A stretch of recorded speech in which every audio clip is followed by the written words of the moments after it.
So today what we're going to be discussing is we are going to be talking about voting. And the most important thing that I have to say about voting is that there is simply nothing in our political system that quite demonstrates or lives up to the significance that voting carries as it relates to being a well-rounded citizen. And yet, despite that value, you would be surprised to know how few people ever actually vote. Now, there are two very important things that we must take into consideration before we dismiss the significance of voting. And the first of those two things is that, contrary to popular belief, every vote truly does count. And there are two ways that demonstrates this.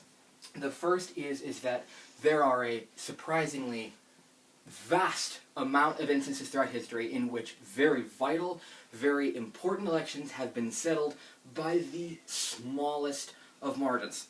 Perhaps the most current and infamous example that we could think of is the 2000 presidential election, Bush versus Gore, in the state of Florida, in which the margin that decided that state, and as a result decided the presidency, was by the smallest of discrepancies between the two candidates.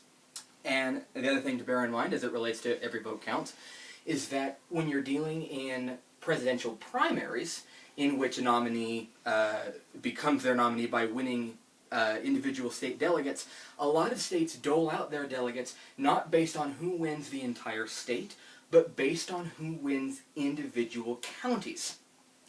Meaning that whether your county has 10,000 people or 50,000 people in any given state, that individual county could still be important in delivering and doling out delegates to a candidate running in that particular state, thus highlighting the significance that even in the smallest of communities, every vote matters. Every vote can make a difference.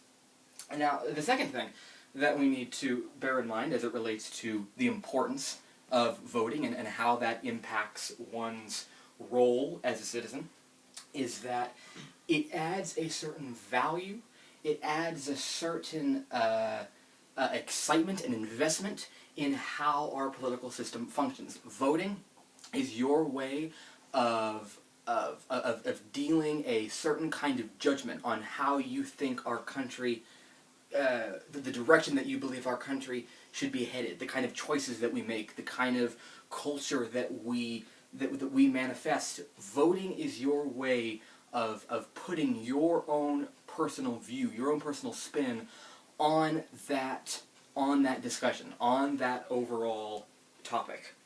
It allows you to have a say, it allows you to have a certain kind of influence over a system that would otherwise not take any value in you whatsoever if you did not have the ability to participate and to actually take some kind of action in that system. Just as well does it invest you in the kind of current day-to-day issues that we have. Individual state referendums are decided by the individual citizen voting, by the individual local population voting. Those referendums, those local issues could not be decided if an individual did not take value in their ability to vote. It gives you a certain level, again, of investment in what kind of decisions are being made and what kind of actions our government is taking place. All of this combines itself in a picture that very clearly illustrates the value that voting has and the kind of significance that it can add and the kind of weight that it bears to an individual's role as a citizen. And to dismiss it or in some way discount it is to dismiss the all-powerful influence, the all-powerful meaning of what it is to be a citizen, what it is to be a free individual in a democratic and free nation.